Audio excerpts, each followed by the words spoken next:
Dengan bangga, Korps Marinir mempersembahkan Ensiklopedia Korps Marinir TNI Angkatan Laut. Ensiklopedia Korps Marinir menuturkan secara lengkap rekam jejak marinir sejak berdiri hingga 2014.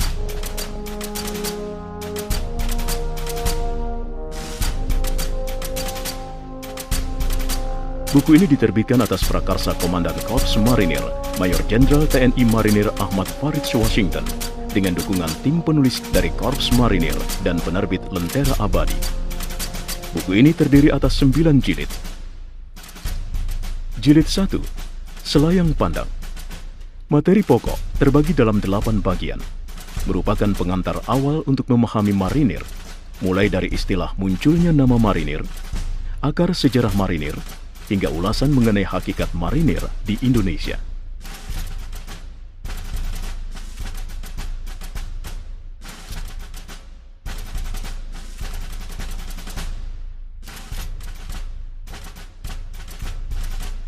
Jilid 1 ini juga menyelipkan profil negara-negara di dunia yang memiliki pasukan marinir yang semuanya berada dalam satu ikatan kuat, Marine Brotherhood.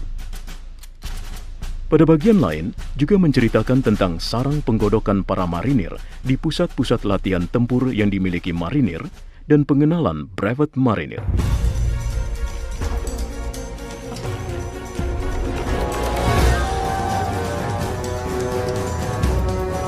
Jilid 1 juga mengenalkan tentang tradisi-tradisi Korps Marinir. Marinir dalam keseharian,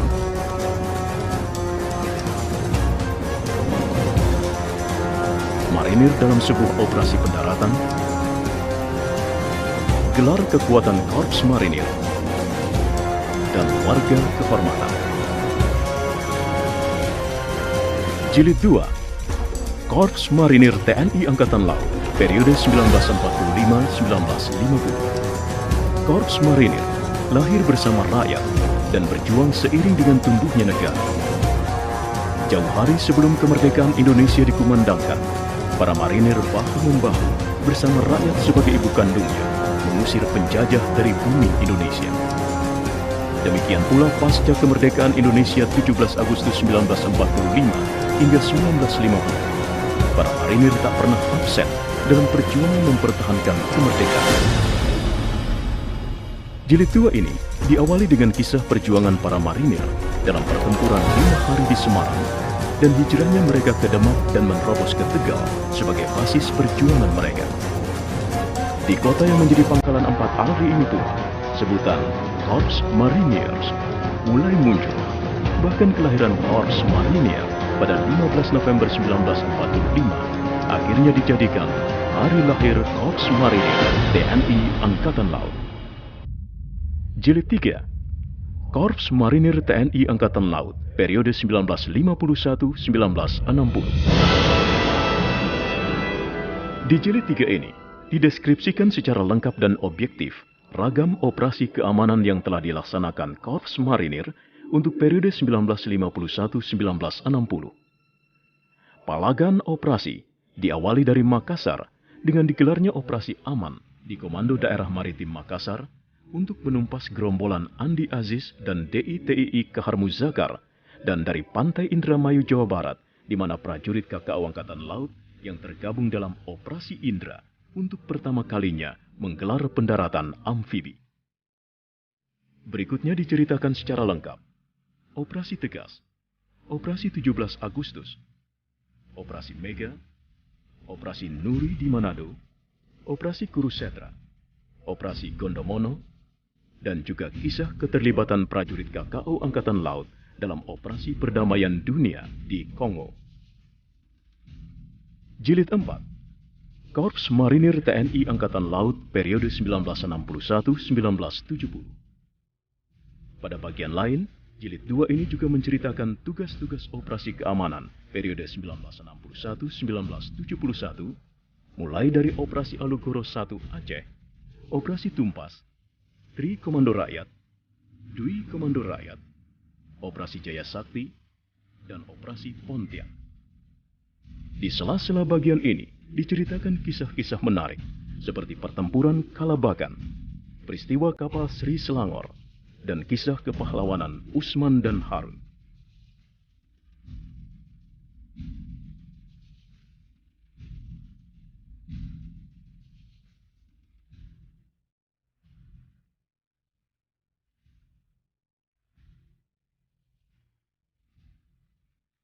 Jilid 4 selanjutnya dilengkapi dengan uraian mengenai operasi pemberantasan G30 SPKI, Satgas Sarutomo,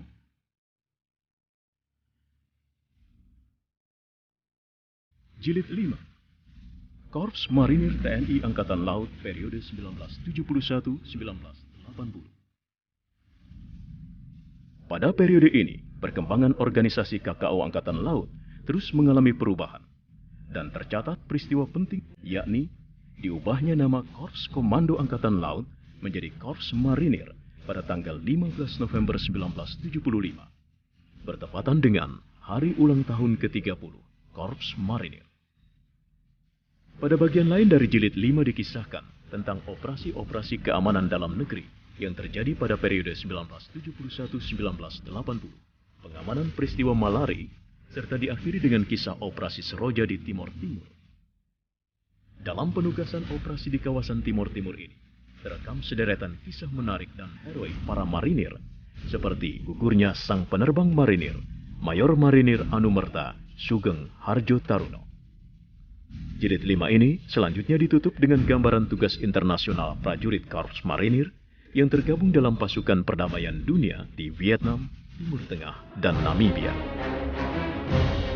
Jilid 6, Korps Marinir TNI Angkatan Laut periode 1981-1990. Di jilid 6 ini dituturkan secara ringkas kiprah prajurit Korps Marinir yang tergabung dalam Satgas Kikis, Satgas Pamungkas, Satgas Petir, Satgas Rencong, Satgas Tombak, Satgas Keris, Satgas Gada, Satgas Badik, Satgas Guntur, Satgas Pasopati, Satgas Sapu Jagat, dan Satgas Guru. Sebagai penutup jilid 6 ini, diuraikan mengenai gambaran tugas internasional prajurit Korps Marinir yang tergabung dalam pasukan perdamaian dunia di Irak, Iran. Jilid 7, Korps Marinir TNI Angkatan Laut periode 1991-2000. Jilid 7 ini mengisahkan kiprah para marinir dalam Satgasmar Rencong Sakti Aceh dan Satgasmar Rencong Pamungkas, Satgasmar Raja Wali 1 hingga 5 di Timor Timur, Satgasmar Maluku dan Maluku Utara, Satgasmar Ambon 1 hingga 4, Satgasmar Maluku Tenggara dan Halmahera, dan kiprah marinir dalam mengawali rekonsiliasi di Ambon. Pada akhir bagian jilid 7 ini, digambarkan secara lengkap bagaimana kiprah Korps Marinir di awal reformasi, yang ditandai dengan terjadinya kerusuhan Mei 1998. Pada saat itu, para marinir dengan pendekatan persuasifnya mampu meredam gejolak massa yang anarkis dan destruktif, sehingga dapat mengantarkan proses terjadinya pergantian pucuk pimpinan nasional dengan baik, aman, dan lancar. Jilid 8, Korps Marinir TNI Angkatan Laut periode 2001-2005. Jilid 8 ini menuturkan secara detail pelaksanaan operasi yang dilaksanakan prajurit Korps Marinir seperti di Aceh dalam operasi tempur pada masa diberlakukannya darurat militer. Mereka ini tergabung dalam Satgasmar Rencong Sakti 16 hingga 29. Saat terjadinya bencana besar tsunami Aceh, jilid 8 ini juga menceritakan secara gamblang bagaimana kiprah marinir dalam proses evakuasi jenazah, relokasi pengungsi, distribusi logistik, hingga tahap rekonstruksi dan rehabilitasi fasilitas dan sarana umum. Ditambahkan pula uraian mengenai bakti marinir di Nias pasca gempa. Jilid 9, Korps Marinir TNI Angkatan Laut periode 2006-2014. Di jilid 9 diketengahkan beberapa uraian menarik antara lain penanganan banjir dan tanah longsor di Manado, peduli gempa Jogja, reaksi cepat tim SAR Marinir dalam pencarian korban kecelakaan pesawat Sukhoi SJ-100.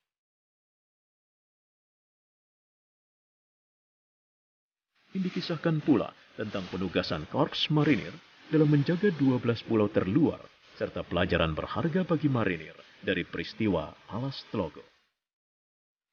Di bidang operasi, digambarkan pula kemampuan Korps Marinir dalam menggelar Rubber Duck Operation, pelatihan prajurit dan pemantapan kesenjataan marinir, serta pelatihan regu pandu tempur Korps Marinir. Ada pula gambaran kiprah-kiprah pasukan Garuda Marinir di Kongo dan Lebanon, serta yang lebih menarik, uraian tentang proses pembebasan MV Sinar Kudus dari tangan pembajak Somalia.